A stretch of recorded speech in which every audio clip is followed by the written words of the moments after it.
अस्सलाम वालेकुम सत श्री अकाल की हाल चाल सारे भरावां दा ठीक ठाक हो राजी खुश हूँ। मैं इस समय खड़ा अपने सांझे डेरे दे विच पंजाबी डेरे दे विच ते डेरे दा काम माशाअल्लाह चलदा पिया ते मेरे हत्थ दे विच एक बड़ी सोहनी ते निक्की जी किताब है जिहदे लिखिआ पंजाबी बोली दा पिछोकड़ गुरमुखी च भी है शाहमुखी च भी है। सो मैनू पंजाबीयत नाल प्यार है लगाओ है ते हर वो बंदा जिहड़ा पंजाबी बोली नहीं बोलदा उहदे नाल भी प्यार है। तो ये कुछ गल्लां मैं पढ़ियां सन तो मैं सोचा थोड़े नाल मैं सांझियां करना आपां किते बह के गलबात सांझी करदे हां कि मैं किताब दे विच पढ़िया तो तुहानूं सारिआं नूं रिकमेंड करूँगा कि किताब तुसीं लाजमी पढ़ो। गुरमुखी दे विच भी है शाहमुखी दे विच भी है और उर्दू दे विच भी किताब हैगी है। तो डेरे दी कंध इधर कैमरामैन मारी मैं आए डेरे दी चार दीवारी हुण चुकदे पे पिछली बिल्डिंग जिहड़ी है उहदा कंस्ट्रक्शन दा काम पहले हुंदा रहा चार दीवारी नहीं सी चक्की चार दीवारी इस वजह तो नहीं चक्की थोनू दसी है गल जाली वाली कि सानू आ जाली नहीं सी लभदी फर्मा नहीं सी लभदा सो लभ्या तो हुण काम शुरू हो गया माशाअल्लाह। विखा हाँ यार किवें दी कमेंट करके जरूर दसना कि चार दीवारी जिहड़ी साडी थोड़ा जिहा जूम करके विखा यार सिख ला कोई खुदा दा ना ही तैनूं इधर मार कैमरा ने करके पिलर ना गिणन लग पई एक दो तीन चार पांच है जाली सोहनी लगदी पई आ 6-6 फुट ते पिलर है ते विच जाली है हाले ये उत्ते एक एक वार होर यानी कि एक एक रदा होर लगना फिर आ जिहड़े पिलर ने उत्ते निकलणगे उत्ते निकल के ना तो कट जिहा बनणगे जिहड़े टैल दे बनदे फिर प्लस्तर हो जाएगी जो फाइनल लुक इहदी तैयार होवेगी वो थोड़े नाल सांझी करांगे।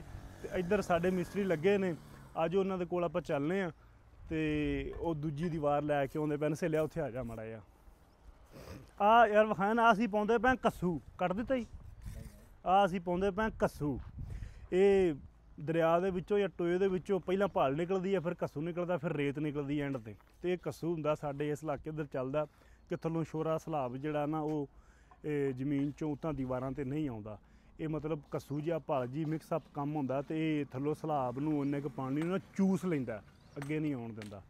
ते आ जा इधर नूं माड़ा जिहा खुड्डा दवाता भी ते इधर भी पर्दा करदे पैं चार दीवारी इस साइड ते भी जाली लगनी है तो मेरा ये दिल लगा कि इधरले पासे ना मोटरवे का व्यू है तो वो मेरा ख्याल बहुत सोहना लगता। साडे पिंड च जो मोटरवे लंघी सी ना पहलां नवीं नवीं तो वड्डा रोड सी हाईवे सारा दिन गड्डियां लंघणियां रात नूं भी गड्डियां है ना 24 घंटे चलदा रोड तो साडे पिंड दे जिहड़े विहले बंदे हुंदे सी ना वो इत्थे आके बह के शर्त ला के गड्डियां गिणदे हुंदे सी एक साइड उन्हें वंड लैनी उन्हें कहना साइड तेरी हो आ साइड मेरी हो जिहदियां गड्डियां 5 मिंटां विच जिन्हें बहुतियां गिण लियां उन्हें मठियाई पै जानी तो कई बारी जिन्हें सैड मल्ली हुंदी सी उरली परली जंज पै जांदी सी विच वो जंज नाल पता 50 गड्डियां हुंदियां ने 20 गड्डियां हुंदियां ने बड़ा स्यापा बन जांदा सी बंदे वास्ते बंदा शर्त हर जांदा सी। ते जाली दा कमेंट करके जरूर दस्सिआ कि चार दीवारी जिहड़ी है असल दे विच ये फैमिली रैश नहीं ना डेरा है तो डेरियां दी जिहड़ी चार दीवारी है बाउंड्री हुंदी ओह छोटी होई हुंदी है वैसे तो अजकल कोठियां जिहड़ियां शहरां च उन्हां दी भी चार दीवारी छोटी हुंदी है ते लेकिन जाली पाउण दा मकसद ये है कि एक तां खूबसूरती और दूजा जिहड़ा वड्डा फैक्टर है कि जो हवा का झोला वजदा जे हवा आउंदी ना तो एड्डी लंबी दीवार जिहड़ी आ उहदे विचों हवा की क्रॉसिंग जिहड़ी आसानी नाल हो जाती है। अच्छा यार जांदे जांदे एक होर सवाल मेरे दिमाग दे विच आया थोड़े भरावां ते छड्डदा कमेंट करके जरूर दस्सिओ कि पहले मैं नाम लिया सी कस्सू दा ते इहनूं पंजाबी दे विच कस्सू कहिंदे ने इहनूं उर्दू दे विच की कहिंदे ने। उर्दू साडी कौमी ज़बान बना रखी है इहदा चलो है भी असीं उहदा एहतराम करदे हां स्टेट दी ज़बान है राबते दी ज़बान है लेकिन साडी पंजाबी माँ बोली साडी माँ बोली जिहड़ी आ उहदी वकैबलरी उहदी डिक्शनरी एड्डी वड्डी है कि एक एक अखर जिहड़ा छत्तियां थावां ते वरतिया जांदा ते उहदे कई मतलब हुंदे ने और यही ज़बानां दा वड्डापन ते ज़बानां दे विच वुसत उहनां दा वसीह होना ये हुंदा। तो मैं पुछना चाहांगा कमेंट करके जरूर दस्सिओ कि कस्सू दी उर्दू की है की कहिंदे जिहड़े भरा कंस्ट्रक्शन का जिन्हें काम किया डिप्लोमे कीते या ये काम कर रहे हैं ऑलरेडी उन्होंने पता होगा।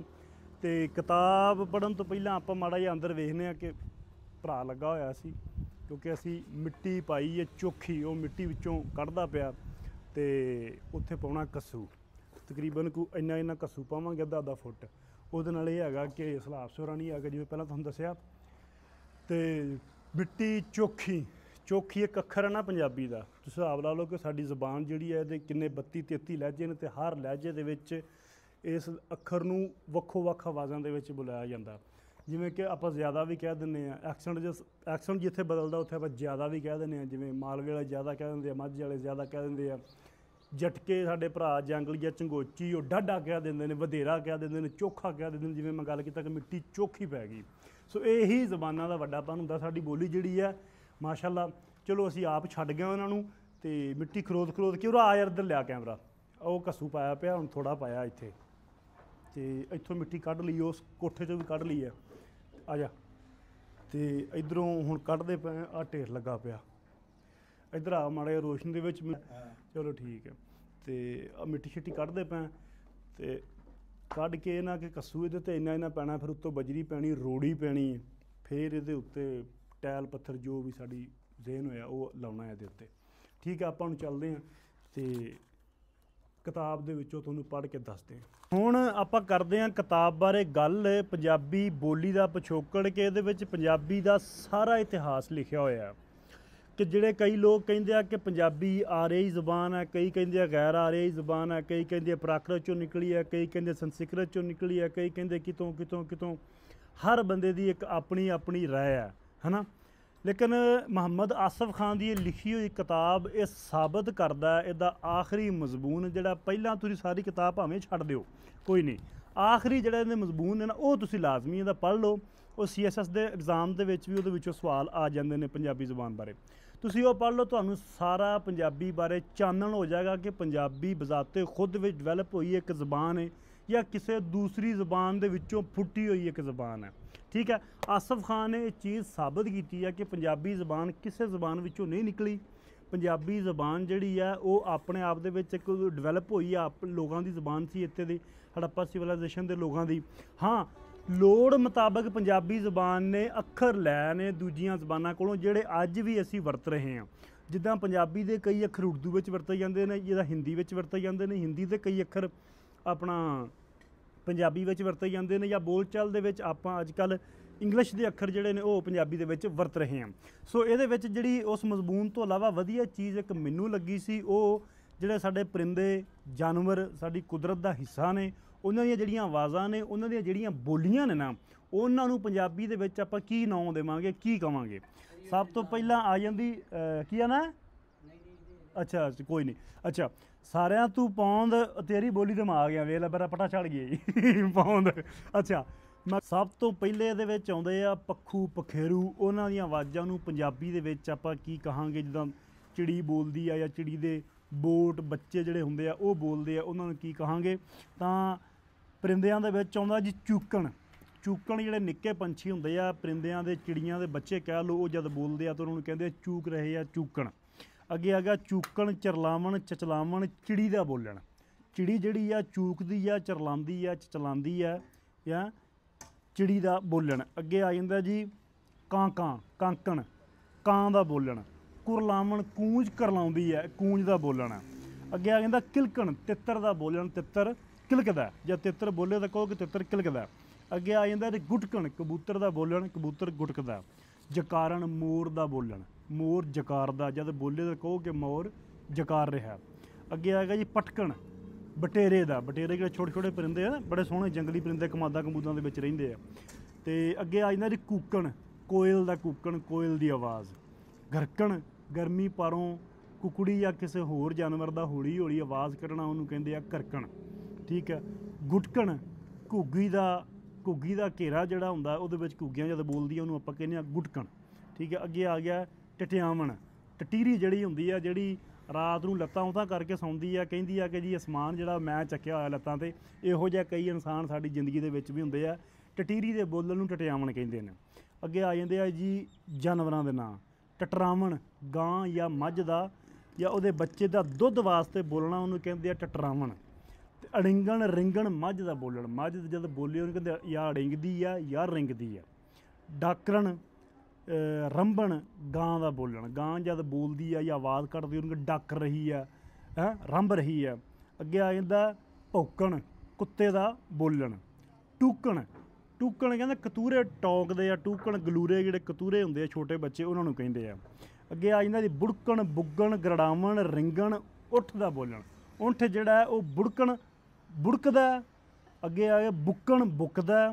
ਗਰੜਾਵਣ, ਗਰੜਾਉਂਦਾ। ਉੱਠ ਜਿਹੜਾ ਜਦ ਵੀ ਬੋਲੇ ਉਹਨੂੰ ਕਹਿੰਦੇ ਆ ਬੁੱਕਣ, ਗਰੜਾਵਣ ਅਤੇ ਰਿੰਗਣ। ਅਤੇ ਇਸ ਤੋਂ ਵੱਖ ਅੱਗੇ ਆ ਜਾਂਦਾ ਜੀ ਮਿਆਕਣ, ਬਿੱਲੀ ਦੇ, ਬਲੂੰਗੜੇ ਦੇ ਬੋਲਣ ਨੂੰ ਕਹਿੰਦੇ ਹੁੰਦੇ ਆ ਮਿਆਕਣ। ਜਾਂ ਬਿੱਲੀ ਮਿਆਉਂ ਕਰਦੀ ਆ, ਬਲੂੰਗੜਾ ਹੁੰਦਾ ਮਿਆਂਗਦਾ। ਮਮਿਆਵਣ, ਮੇਕਣ, ਭੇਡ, ਬੱਕਰੀ ਦੇ ਬੋਲਣ। ਠੀਕ ਹੈ। ਅੱਗੇ ਆ ਗਿਆ ਜੀ ਪੀਕਣ, ਸਈੜ ਦਾ ਬੋਲਣ, ਸਈੜ ਜਿਹੜਾ ਪੀਕਦਾ। ਛੂਕਣ, ਸੱਪ ਦਾ ਛੂਕਣ, ਸੱਪ ਦਾ ਬੋਲਣ। ਹੀਂਗਣ, ਖੋਤੇ ਦਾ ਬੋਲਣ, ਖੋਤਾ ਜਦ ਬੋਲਦਾ ਉਹਨੂੰ ਕਹਿੰਦੇ ਆ ਖੋਤਾ ਹੀਂਗ ਰਿਹਾ, ਹੀਂਗ ਰਿਹਾ। ਅੱਗੇ ਆ ਗਿਆ ਜੀ ਬਾਕਣ, ਬਾਕਣ ਕਹਿੰਦੇ ਬੰਦਾ ਬਾਕ ਰਿਹਾ। ਲੇਲਾ ਜਿਹੜਾ ਹੁੰਦਾ ਉਹਨੂੰ ਕਹਿੰਦੇ ਆ ਜਦੋਂ ਉਹ ਬੋਲਦਾ ਤਾਂ ਉਹਨੂੰ ਕਹਿੰਦੇ ਬਾਕ ਰਿਹਾ, ਉਹਦੇ ਵਾਸਤੇ ਵਰਤਿਆ ਜਾਂਦਾ। ਅੱਗੇ ਆ ਗਿਆ ਜੀ ਹੀਂਗਣ, ਘੋੜੇ ਦੀ ਵੀ ਉਹੀ ਹੈ ਕਿ ਘੋੜਾ ਜਦ ਬੋਲਦਾ ਉਹਨੂੰ ਵੀ ਕਹਿੰਦੇ ਘੋੜਾ ਹੀਂਗਣ, ਹੀਂਗਣ। ਟਰਾਵਣ, ਟਰਕਣ, ਡੱਡੂ ਦਾ ਬੋਲਣ, ਡੱਡੂ ਜਦ ਬੋਲਦਾ ਉਹਨੂੰ ਕਹਿੰਦੇ ਆ ਜੀ ਟਰਕਣ, ਠੀਕ ਹੈ। ਕੈਕਣ, ਲੂੰਬੜੀ ਦਾ ਬੋਲਣ। ਹਵਾਂਗਣ, ਗਿੱਦੜ ਦਾ, ਗਿੱਦੜ ਹੂੰਗਦੇ ਹੁੰਦੇ ਨੇ ਉਹਨੂੰ ਅੱਗੇ ਕਹਿ ਦਿੱਤਾ ਉਹਨੇ ਹਵਾਂਗਣ, ਹਵਾਂਗਣ ਗਿੱਦੜ ਦਾ ਬੋਲਣ। ਚੰਗਾੜਨ, ਹਾਥੀ ਦਾ ਬੋਲਣ। ਬੁੱਕਣ, ਬੁਬਕਣ ਜਾਂ ਗੱਜਣ, ਇਹ ਸ਼ੇਰ ਦਾ ਬੋਲਣ ਹੁੰਦਾ। ਬੁੱਕਣ, ਬੋਕਣ, ਬਬਕਣ ਅਤੇ ਗੱਜਣ। ਸ਼ੇਰ ਜਦ ਬੋਲਦਾ ਉਹਨੂੰ ਕਹਿੰਦੇ ਆ ਇਹ 3 ਅੱਖਰ ਜਿਹੜੇ ਤੁਹਾਨੂੰ ਮੈਂ ਦੱਸਿਆ। ਕੁਰਲਾਵਣ, ਘੂਰਣ, ਕੁਰਲਾਵਣ ਜਾਂ ਘੂਰਣ ਇਹ ਸੂਰ ਦਾ ਬੋਲਣ ਹੈ। ਡਿੱਕਣ, ਗਾਂ ਦਾ ਬੋਲਣ, ਗਾਂ ਜਾਂ ਦਾੰਦ ਵੱਲੋਂ ਕਿਸੇ ਖਾਸ ਹਾਲਤ ਵਿੱਚ। ਡਿੱਕਣ ਮਤਲਬ ਟੁੱਕਣ, ਆਪਾਂ ਪੰਜਾਬੀ 'ਚ ਕਹਿ ਦਿੰਦੇ ਹਾਂ ਕਿ ਜਦ ਉਹ ਨਵੇਂ ਦੁੱਧ ਲਈ ਜਾਂ ਆਸ ਹੋਣ ਵਾਸਤੇ ਬੋਲਦੀ ਆ ਅਤੇ ਉਹਨੂੰ ਆਪਾਂ ਕਹਿੰਦੇ ਟਿਕ ਗਈ ਹੈ ਗਾਂ, ਟਿਕ ਰਹੀ ਹੈ ਜਾਂ ਬੋਲ ਰਹੀ ਹੈ, ਠੀਕ ਹੈ। ਵੈਸੇ ਸਾਡੇ ਪਿੰਡਾਂ ਦੇ ਵਿੱਚ ਸਾਦੇ ਅੱਖਰਾਂ ਦੇ ਵਿੱਚ ਉਹਨੂੰ ਬੋਲੀ ਹੋਈ ਵੀ ਕਹਿ ਦਿੰਦੇ ਆ ਵੀ ਗਾਂ ਬੋਲੀ ਆ, ਮੱਝ ਬੋਲੀ ਆ, ਠੀਕ ਆ। ਅੱਗੇ ਆ ਗਿਆ ਦੁੜਕਣ, ਸਹਿਣ ਦਾ ਬੋਲਣ, ਠੀਕ ਹੈ, ਸੇ ਜਿਹੜੀ ਹੁੰਦੀ ਹੈ ਉਹਦਾ। ਫਿਰ ਇੰਝ ਹੀ ਜਦ ਜਾਨਵਰਾਂ ਦੇ ਬੱਚਿਆਂ ਦੀ ਗੱਲ ਕਰਦੇ ਹਾਂ ਤਾਂ ਢੁਕਵੇਂ ਅੱਖਰਾਂ ਦੀ ਵਰਤੋਂ ਕੀਤੀ ਜਾਂਦੀ ਹੈ। ਅੱਗੇ ਆ ਜਾਂਦਾ ਜੀ ਬਿੱਲੀ ਦੇ ਬਲੂੰਗੜਾ, ਠੀਕ ਹੈ। ਭੇਡ, ਲੇਲਾ, ਭਡੋਰਾ, ਇਹ ਮਤਲਬ ਉਹਨਾਂ ਦੇ ਸੈਂਕੜ ਨਾਂ ਜਿਹੜੇ ਬੱਚਿਆਂ ਦੇ ਨੇ ਉਹ ਰੱਖੇ ਨੇ। ਕੁੱਤਾ, ਕਤੂਰਾ, ਹਰਨ, ਬੱਕ, ਖੋਤਾ, ਖੁਰਕਾ, ਕੁਕੜੀ, ਚੂਚਾ, ਉੱਠ, ਟੋਡਾ, ਬੱਕਰੀ, ਛਲਾਰੂ, ਪਟੋਰਾ। ਸੂਰ, ਕਿੰਡ, ਸੂਰ ਨੂੰ ਮਤਲਬ ਉਹਦੇ ਬੱਚੇ ਨੂੰ ਕਿੰਡ ਆਖਾਂਗੇ ਆਪਾਂ। ਊਠ ਜਿਹੜਾ ਉਹਦੇ ਬੱਚੇ ਨੂੰ ਟੋਡਾ ਆਖਾਂਗੇ ਆਪਾਂ। ਖੋਤਾ ਜਿਹੜਾ ਉਹਦੇ ਬੱਚੇ ਨੂੰ ਖਰਕਾ ਆਖਾਂਗੇ। ਹਰਨ ਜਿਹੜਾ ਉਹਦੇ ਬੱਚੇ ਨੂੰ ਬੱਕ ਆਖਾਂਗੇ। ਕੁੱਤਾ ਜਿਹੜਾ ਉਹਦੇ ਬੱਚੇ ਨੂੰ ਕਤੂਰਾ ਆਖਾਂਗੇ, ਠੀਕ ਹੈ। ਇਸੇ ਤਰ੍ਹਾਂ ਅੱਗੇ ਚੱਲਦੀਆਂ ਅੱਗੇ ਆ ਜਾਂਦੇ ਨੇ ਜੀ ਚਿੜੀ। ਗਾਂ, ਗਾਭਾ, ਵੱਛਾ ਇੰਝ ਹੀ ਜਵਾਨ ਹੋ ਕੇ ਦਾਂਪ ਜਾਂ ਵਿਹੜੀ ਥੀ ਪੈਂਦੀ ਹੈ। ਇਹਦੇ ਵਿੱਚ ਲਿਖਿਆ ਹੋਇਆ ਅੱਗੇ ਘੋੜਾ ਜਾਂ ਉਹਦਾ ਬੱਚਾ ਜਿਹੜਾ ਵਛੇਰਾ ਜਾਂ ਵਛੇਰੀ ਇਹ ਦੱਸਿਆ ਜਾਂਦਾ। ਮੱਛੀ ਉਹਨੂੰ ਆਉਂਦੇ ਨੇ ਪੰਜਾਬੀ 'ਚ ਪੂੰਗ, ਪੰਜਾਬੀ ਦੇ ਵਿੱਚ। ਅਤੇ ਅੱਗੇ ਆ ਜਾਂਦਾ ਜੀ ਬਹੁਤ ਸਾਰੇ ਕੁੱਤੇ, ਲੋਧ। ਢੇਰ ਸਾਰੇ ਕੁੱਤੇ ਹੋਣ ਅਤੇ ਆਪਾਂ ਉਹਨਾਂ ਨੂੰ ਕਤੀੜ ਵੀ ਕਹਿ ਦਿੰਦੇ ਹਾਂ, ਲੇਕਿਨ ਇੱਥੇ ਪੰਜਾਬੀ ਵਿੱਚ ਅੱਖਰ ਵਰਤਿਆ ਗਿਆ ਲੋਧ, ਠੀਕ ਹੈ। ਸ਼ਿਕਾਰੀ ਕੁੱਤੇ ਜਿਹੜੇ ਸ਼ਿਕਾਰ ਲਈ ਕੁੱਤੇ ਨਿਕਲਦੇ ਆ ਉਹਨਾਂ ਨੂੰ ਆਪਾਂ ਕਹਿੰਦੇ ਰੇੜ, ਪੰਜਾਬੀ ਦੇ ਵਿੱਚ ਰੇੜ ਕਿਹਾ ਜਾਂਦਾ। ਭੇਡਾਂ, ਵੱਗੜ ਜਾਂ ਵੱਗ, ਠੀਕ ਹੈ। ਉੱਠ, ਵੱਗ, ਊਂਠ ਜਿੱਥੇ ਇਕੱਠੇ ਹੋਣ ਵਾਹਵਾ ਸਾਰੇ ਉਹਨੂੰ ਵੱਗ ਸੱਦਦੇ ਨੇ। ਮੱਝਾਂ ਇਕੱਠੀਆਂ ਹੋਣ ਤੋਂ ਉਹਨੂੰ ਆਉਂਦੇ ਨੇ ਪੰਜਾਬੀ ਦੇ ਵਿੱਚ ਮਾਘ, ਠੀਕ ਹੈ। ਅੱਗੇ ਰਲੇ ਮਿਲੇ ਜਾਨਵਰ, ਡੰਗਰਾਂ ਦੀ ਕਤਾਰ, ਚਾਂਗ, ਟੱਪਰੀ ਵਾਸ, ਮੱਢ, ਚੋਰਾਂ ਮਗਰ ਭੱਜਣ ਵਾਲੇ, ਵਾਰ। ਇਹ ਮਤਲਬ ਕਿ ਅੱਗੇ ਫਿਰ ਉਹ ਚੀਜ਼ਾਂ ਆ ਗਈਆਂ ਨੇ ਪੰਜਾਬੀ ਦੇ ਵਿੱਚ ਵੀ, ਜਿਵੇਂ ਚੋਰਾਂ ਦੇ ਮਗਰ ਬੰਦੇ ਭੱਜਦੇ ਉਹਨੂੰ ਆਪਾਂ ਵਾਰ ਕਹਿ ਦਿੰਦੇ ਹਾਂ। ਫਰਿਆਦਾਂ ਦਾ ਇਕੱਠ, ਮੇਟਰ, ਮੇਟਰ ਉਹਨੂੰ ਕਿਹਾ ਜਾਂਦਾ ਜਿਹਦਾ ਮੰਨ ਕੇ ਚੱਲੋ ਕਿ ਫਰਿਆਦੀ ਹੋਵੇ, ਜਿਹਦਾ ਮਾਂ ਪਿਓ ਦੀ ਡੈਥ ਹੋਈ ਹੋਵੇ ਜਾਂ ਦੋਵਾਂ ਦੇ ਵਿੱਚੋਂ ਇੱਕ ਦੀ ਡੈਥ ਹੋਈ ਹੋਵੇ, ਤਾਂ ਪੰਜਾਬੀ ਦੇ ਵਿੱਚ ਉਹਦੇ ਵਾਸਤੇ ਜਿੱਦਾਂ ਯਤੀਮ ਜਾਂ ਮਸਕੀਨ ਅਰਬੀ ਫਾਰਸੀ ਦੇ ਲਫ਼ਜ਼ ਨੇ ਨਾ, ਇਸੇ ਤਰ੍ਹਾਂ ਪੰਜਾਬੀ ਦੇ ਵਿੱਚ ਉਹਨੂੰ ਮੇਟਰ ਕਿਹਾ ਜਾਂਦਾ ਜਿਹੜਾ ਬੰਦਾ ਫਰਿਆਦੀ ਹੋਵੇ ਜਾਂ ਮਾੜਾ ਹੋਵੇ, ਗਰੀਬ ਹੋਵੇ, ਠੀਕ ਹੈ। ਇਸੇ ਤਰ੍ਹਾਂ ਮੇਲ, ਸਵਾਣੀਆਂ ਦਾ ਇਕੱਠ, ਮਰਨ ਵੇਲਾ, ਮੁਕਾਨ, ਜਦੋਂ ਆਪਾਂ ਕਿਤੇ ਮਰੇ ਤਾਂ ਜਾਂਦੇ ਹਾਂ ਤਾਂ ਉਹਨੂੰ ਮਕਾਨ ਕਹਿੰਦਾ। ਬਾਕੀ ਅੱਗੇ ਇਹ ਚੀਜ਼ਾਂ ਨੇ ਸਾਰੀਆਂ, ਅਤੇ ਇਹਦੇ ਲਾਸਟ ਦੇ ਉੱਤੇ ਜਿਹੜਾ ਮਜ਼ਮੂਨ ਹੈ ਨਾ ਤੁਸੀਂ ਸਾਰਿਆਂ ਨੇ ਜ਼ਰੂਰ ਪੜ੍ਹਨਾ। ਉਹਦੇ ਨਾਂ ਤੋਂ ਹੀ ਬੁੱਕ ਦਾ ਨਾਂ ਰੱਖਿਆ ਹੋਇਆ ਪੰਜਾਬੀ ਬੋਲੀ ਦਾ ਪਿਛੋਕੜ। ਅਤੇ ਹੁਣ ਆਪਣਾ ਜਿਹੜਾ ਇਹ ਹੋ ਗਿਆ ਡਨ, ਅਤੇ ਆਪਾਂ ਆਪਦੇ ਮਿਸਤਰੀਆਂ ਨਾਲ ਗੱਲਬਾਤ ਸਾਂਝੀ ਕਰਦੇ ਹਾਂ। ਉਹ ਬੇਲੀ ਦਾ ਐਕਸੈਂਟ ਜਿਹੜਾ ਨਾ ਪਿਓਰ ਜਟਕੀ ਜਿਹਾ ਤੁਹਾਨੂੰ ਸੁਣਾਉਂਦੇ। ਉਹ ਆ ਯਾਰ ਚੰਨ ਗੱਲ ਸੁਣ, ਬਾਲੇ ਸੱਤ ਚਾ ਨਾਨਕੀ ਡੇਰੀ ਬਵੀ ਸੁਣਾ ਕੀ ਹਾਲ ਆ। ਤੁਸੀਂ ਬੋਲੀ ਨੋਟ ਕਰਨੀ ਹੈ। ਮੈਂ ਲਾ ਲਓ ਕਿ ਮੰਨ ਕੇ ਚੱਲੋ ਕਿ ਮਲਵਈ ਬੋਲਦਾ ਵਿੱਚ ਜਾਂ ਮਾਝੀ ਆ। ਇਹ ਪੂਰੇ ਓਪੋਜ਼ਿਟ ਜਿਹੜੀ ਆ ਇਹ ਭਰਾ ਜਟਕੀ ਬੋਲਦਾ, ਅਤੇ ਮੇਰੇ ਪਿੰਡ ਤੋਂ 1 ਕਿਲੋਮੀਟਰ ਪਿੰਡ ਦਾ ਸਫ਼ਰ ਹੈ ਇਹਦਾ। ਸਾਡੇ ਇੱਥੇ ਐਕਸੈਂਟ ਜਿਹੜੇ ਆ ਤਾਂ ਕਰਕੇ ਮੈਨੂੰ ਜ਼ਿਆਦਾ ਬੋਲਣੇ ਆਉਂਦੇ ਕਿਉਂਕਿ ਮੇਰੇ ਆਲੇ ਦੁਆਲੇ ਜਿਹੜੇ ਪਿੰਡਾਂ ਦੇ ਵਿੱਚ ਵੱਖੋ ਵੱਖ ਐਕਸੈਂਟ ਬੋਲੇ ਜਾਂਦੇ ਆ। ਉਂਝ ਵੀ ਕਹਿੰਦੇ ਆ ਕੁਦਰਤ ਦਾ ਅਸੂਲ ਆ ਕਿ 12 ਕੋਹਾਂ ਤੇ ਲਹਿਜਾ ਬਦਲ ਜਾਂਦਾ। ਹੁਣ ਗੱਲ ਸੁਣਿਆ ਕਰਨੀ ਪੂਰੀ ਆਪਣੀ ਬੋਲੀ ਵਿੱਚ। अस्सलाम वालेकुम। हाँ सुना। हाँ जी ठीक अल्हम्दुलिल्लाह। रखना हाँ बिल्कुल। की करदा बनना काम ही करदे माने मेहनत मजदूरी। हला हाँ जी मेहनत मजदूरी करदा बनना। हाँ जी कित्थों है? दान गली 631 चों। 631 चों है। हाँ जी चलो ਇਹ ਬੰਦਾ ਪੂਰਾ ਉਹ ਐਕਸੈਂਟ ਬੋਲ ਨਹੀਂ ਰਿਹਾ ਹਾਲੇ, ਥੋੜਾ ਜਿਹਾ ਖਰੇ ਸਾਡੇ ਮਹਾਜਰਾਂ ਦੇ ਵਿੱਚ ਚੋਖਾ ਰਹਿੰਦਾ ਤਾਂ ਕਰਕੇ। हाँ जी हाँ जी ਇਹਦਾ ਮਿਕਸ ਅਪ ਜਿਹਾ ਹੋਇਆ ਹੋਇਆ। ਤੇ ਉਂਝ ਬੰਦੇ ਆਪਣੇ ਕੋਲ ਆਣ ਤੁਹਾਨੂੰ ਬੋਲ ਕੇ ਸੁਣਾਵਾਂਗਾ। ਇਹਨਾਂ ਲਹਿਜਿਆਂ ਦੀ ਮੈਂ ਕਿਉਂ ਤੁਹਾਨੂੰ ਸੁਣਾ ਰਿਹਾ ਜਾਂ ਕਿਉਂ ਬੰਦਾ ਲਾਗੇ ਖੜਾ ਕੀਤਾ ਕਿ ਲਹਿਜਿਆਂ ਨੂੰ ਬੁਨਿਆਦ ਬਣਾ ਕੇ ਸਾਡੀ ਬੋਲੀ ਨੂੰ ਵੰਡਿਆ ਜਾ ਰਿਹਾ। ਬੋਲੀ ਦੇ ਬਾਅਦ ਸਾਡੀ ਧਰਤੀ ਨੂੰ, ਪੰਜਾਬ ਨੂੰ ਵੰਡਿਆ ਜਾ ਰਿਹਾ ਕਿ ਪੰਜਾਬ ਵੱਖਰਾ, ਕਿ ਇਹਦੇ ਨੂੰ ਸਾਡੀ ਐਕਸੈਂਟ ਦੀ ਸਾਡੇ ਲਹਿਜੇ ਦੀ ਸਮਝ ਨਹੀਂ ਆਈ ਹੈ। ਲਹਿਜਿਆਂ ਨੂੰ ਬੋਲੀਆਂ ਬਣਾਇਆ, ਜਿਵੇਂ ਮਲਤਾਨ ਦੀ, ਡੇਰਾ ਗਾਜ਼ੀ ਖਾਨ, ਬਹਾਲਪੁਰ ਦੀ ਕਹਿਤਾ ਜੀ ਬੋਲੀ ਅਲੱਗ ਆ, ਹਾਲਾਂਕਿ ਉਹ ਰਿਆਸਤ ਏਰੀਏ ਦੀ ਜਿਹੜਾ ਐਕਸੈਂਟ ਆ ਉਹਨੂੰ ਮਲਤਾਨੀ, ਭੋਲਪੁਰੀ, ਡੇਰਵੀ ਜਾਂ ਰਿਆਸਤੀ ਕਿਹਾ ਜਾਂਦਾ ਜੀ। ਉਹਨਾਂ ਨੂੰ ਲਾਹੌਰ ਵਾਲਿਆਂ ਦੀ ਸਮਝ ਨਹੀਂ ਆਉਂਦੀ, ਲਹਿਰਪੁਰੀਆਂ ਦੀ ਸਮਝ ਨਹੀਂ ਆਉਂਦੀ, ਲਹਿਰਪੁਰੀਆਂ ਨੂੰ ਉਹਨਾਂ ਦੀ ਸਮਝ ਨਹੀਂ ਆਉਂਦੀ।